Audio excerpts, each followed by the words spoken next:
சிவாய நம. ருத்ரபக்தி சிவன் தரிசனம் சேனலின் அன்பு வணக்கங்கள். நாம் பார்த்து கொண்டிருப்பது ருத்ராக்ஷம் சீரீஸ் எபிசோட் 4. ஓம் நம சிவாய. முந்தைய வீடியோவில் சிவன் ஏன் ருத்ராட்சம் அணிந்தார் என்ற கேள்விக்கு தெளிவான விளக்கத்தை பார்த்தோம். இப்போ இந்த எபிசோட்ல ஒரு மிக முக்கியமான கேள்விக்கு பதில் தெரிஞ்சுக்க போறோம். அது என்னன்னா, ருத்ராட்சம் யாரெல்லாம் அணியலாம்?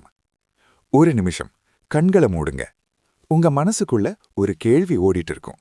நான் ருத்ராட்சம் அணியலாமா? ஏதோ ஒரு பயம், ஏதோ ஒரு தடுமாற்றம், யாரோ சொன்ன வார்த்தை, எங்கேயோ கேட்ட நம்பிக்கை. இன்னைக்கு அந்த எல்லாத்தையும் ஒரு வரியிலே உடைக்க போறோம். ருத்ராட்சம் யாருக்கானது? ருத்ராட்சம் என்றால் சாதுக்கள், சந்நியாசிகள் மட்டும்தான் அணியலாமா? ஒரு குடும்பஸ்தன், ஒரு பெண், ஒரு குழந்தை, இவர்களெல்லாம் ருத்ராட்சம் அணியலாமா? இது குறித்து நிறைய பயம், நிறைய தவறான நம்பிக்கைகள் நம்மிடையே இருக்கு. இன்னைக்கு அந்த எல்லா சந்தேகங்களுக்கும் உண்மையான பதிலை நிதானமா, அமைதியா புரிஞ்சுக்க போறோம். ருத்ராட்சம் யாரெல்லாம் அணியலாம்? ருத்ராட்சம் யாருக்காக? முதலில் ஒரு விஷயத்தை தெளிவா புரிஞ்சுக்கணும்.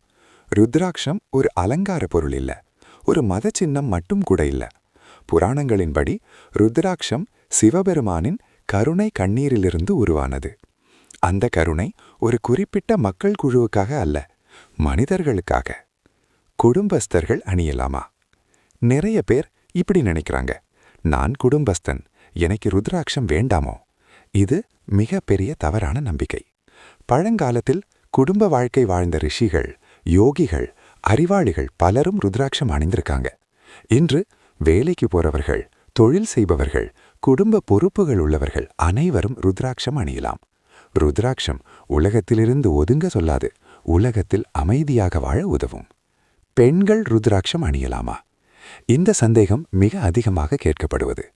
பெண்கள் ருத்ராட்சம் அணியக்கூடாது, மாதவிடாய் காலத்தில் அணியக்கூடாது, இந்த மாதிரியான கருத்துக்கள் எங்கிருந்தும் புராணங்களில் இல்லை. பார்வதி தேவி யார்? அவளே ருத்ரசக்தியின் முழு வடிவம். மன அழுத்தம், பயம், மனக்குழப்பம் இந்த காலத்தில் பெண்களுக்கு அதிகமாக இருக்கிறது. ருத்ராட்சம் பெண்களுக்கு மிக நல்ல மன அமைதியை அளிக்கக்கூடியது. அதனால் பெண்கள் முழு நம்பிக்கையோடு ருத்ராட்சம் அணியலாம். குழந்தைகள் அணியலாமா?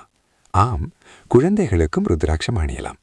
பயம், தூக்கமின்மை, அமைதியின்மை இவற்றுக்கு ருத்ராட்சம் ஒரு பாதுகாப்பு உணர்வை உருவாக்கும். பொதுவாக 5 முகி ருத்ராட்சம் குழந்தைகளுக்கு பரிந்துரைக்கப்படுகிறது. யாருக்கு மிகவும் பயன் தரும்? ருத்ராட்சம் அனைவருக்கும் அணியலாம். ஆனா குறிப்பிட்டு மன அழுத்தம் அதிகமாக இருப்பவர்கள், கோபம் சீக்கிரம் வரும் ஆட்கள், பயம், பதட்டம் கொண்டவர்கள், தூக்கம் சரியில்லாதவர்கள், ஆன்மீக பாதையில் நடக்க விரும்புகிறவர்கள், இவர்களுக்கு ருத்ராட்சம் ஒரு துணை சக்தியாக இருக்கும். யாருக்கு தேவையில்லை? ருத்ராட்சம் அணியக்கூடாதவர்கள் என்று சொல்ல முடியாது.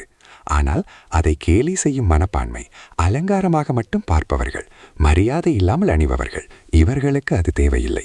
ருத்ராட்சம் பயம் இல்லாமல் மரியாதையோடு அணிய வேண்டிய ஒன்று. அணிவது எப்படி? ருத்ராட்சம் அணிவதற்கு கடுமையான விதிகள் தேவையில்லை. சுத்தமான மனம், சாதாரண சுத்தம், மனசுக்குள் மரியாதை, இதுவே போதும். ஒவ்வொரு நாளும் பூஜை செய்ய வேண்டும் என்ற அவசியமும் இல்லை. எளிமைதான் ருத்ராட்சத்தின் மிகப்பெரிய சக்தி. கன்க்ளூஷன்: ருத்ராட்சம் ஒரு மனிதனை சாதுவாக்குவதில்லை, அவனுக்குள்ள மனதை அமைதிப்படுத்தும். ஆண், பெண், குழந்தை, குடும்பஸ்தன், மனிதன் என்றால் போதும். அதுதான் சிவபெருமானின் கருணை. ஒரே ஒரு விஷயம், ருத்ராட்சம் அணியக்கூடாதவர்கள் என்று யாரும் இல்லை. ஆனா அதை கேலி பண்ணி மரியாதை இல்லாமல் அலங்காரம் மாதிரி பார்ப்பவர்கள், அவர்களுக்கு அது தேவையில்லை. சிவன் நம்பிக்கையையே பார்க்கிறார். ருத்ராட்சம் உன்னை மாற்றாது, உனக்குள்ள அமைதியை நினைவூற்றும். அடுத்த எபிசோடு. இந்த தொடரில் ஒவ்வொரு எபிசோட்லையும் ருத்ராட்சத்தை சுற்றியுள்ள குழப்பங்களை மெதுவாக தெளிவுபடுத்த போறோம். இந்த எபிசோடில் ருத்ராட்சம் யாரெல்லாம் அணியலாம் என்பதை தெளிவாக பார்த்தோம். அடுத்த எபிசோடில் உண்மை ருத்ராட்சம் எப்படி தெரியும் என்பதை விரிவாக பார்க்க போறோம். இந்த பயணத்தில் உடன் இருப்பதற்கு நன்றி. சிவனருள் அனைவருக்கும். ஓம் நம சிவாய.